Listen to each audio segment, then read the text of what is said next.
السلام علیکم ورحمۃ اللہ وبرکاتہ۔ آج میں آپ کو کھانا کیسے کھاتے ہیں، یعنی کہ سنت کے مطابق کھانا کیسے کھایا جاتا ہے، وہ میں آپ کو بتانے لگی ہوں۔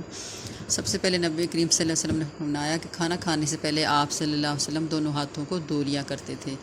آپ صلی اللہ علیہ وسلم نے فرمایا کہ کھانا مل کر کھانا سے برکت ہوتی ہے۔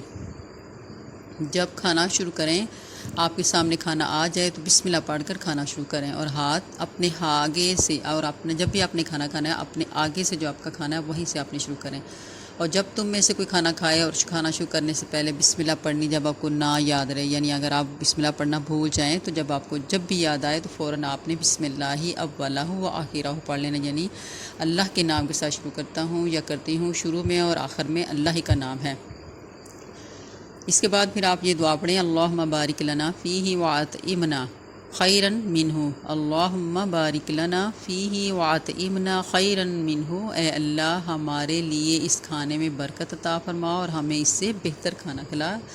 یہ جامع ترمذی کی حدیث میں ہے۔ اسی طرح اس دعا کو مانگنے سے اللہ تعالیٰ آپ کو اس دنیا میں بھی بہتر کھانا کھلائیں گے اور جنت میں بھی، اور کھانے میں بھی برکت ہوگی انشاءاللہ تعالیٰ۔ اسی طرح جب آپ کو کھانا کا لقمہ گر جائے نیچے تو اسے اٹھا کے صاف کر کے کھا لینا چاہیے، کیونکہ اس سے شیطان کے لیے نہیں چھوڑنا چاہیے، اور پیٹ بھر کر نہیں کھانا چاہیے، کیونکہ اس سے انسان بہت سی مہلک بیماریوں اور بد ہضمیوں سے محفوظ رہتا ہے۔ ذہنی قابلیت بھی آپ کی صحیح نہیں رہتی اگر آپ کھانا زیادہ کھا لیتے ہیں۔ انشاءاللہ اگر آپ سنت کے مطابق کھانا کھائیں گے تو آپ کبھی بھی انشاءاللہ تعالیٰ بیمار نہیں ہوں گے۔ اسی طرح آپ جب کھانا کھائیں تو 3 انگلیوں کے ساتھ کھانا کھائیں اور اپنی انگلیوں کو چاٹ لیں، یعنی اچھی طرح سے صاف کریں، اور اپنے برتن کو بھی اچھی طرح صاف کریں، اس میں کوئی لقمہ نہ چھوڑیں، کیونکہ جو آپ کو نہیں پتہ ہوتا کہ جو آپ نے چھوڑا ہے اسی میں سارے کھانے کی برکت ہو۔ اس لیے جب آپ کھانا کھائیں تو اتنا ہی ڈالیں جتنا آپ کو پتہ ہو کہ میں اسے ختم کر لوں گا۔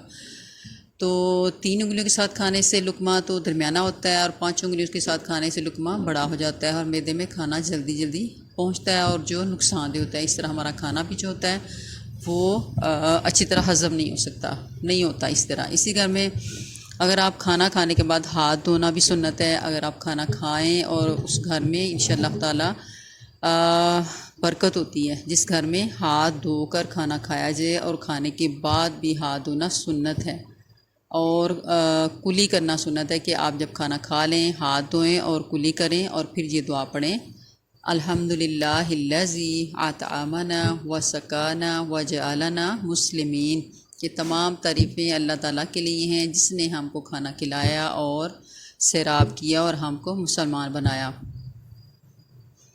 تو پوری کوشش کریں کہ آپ سنت کے مطابق کھانا کھائیں، اس طرح بہت سی بیماریوں سے محفوظ رہیں گے۔ اللہ تعالیٰ ہمیں سنتوں پہ عمل کرنے والا بنائے، آمین ثم آمین۔ صدقہ جاریہ کی نیت سے ضرور شیئر کیا کریں، کیونکہ آپ کی ایک بات کسی کے لیے بہت بڑی نیکی کا باعث بنتی ہے۔ تو اس لیے آپ بھی میرے ساتھ صدقہ جاریہ بننے کی کوشش کریں، اور اپنے بچوں کو بھی ان آداب کے ساتھ سکھائیں۔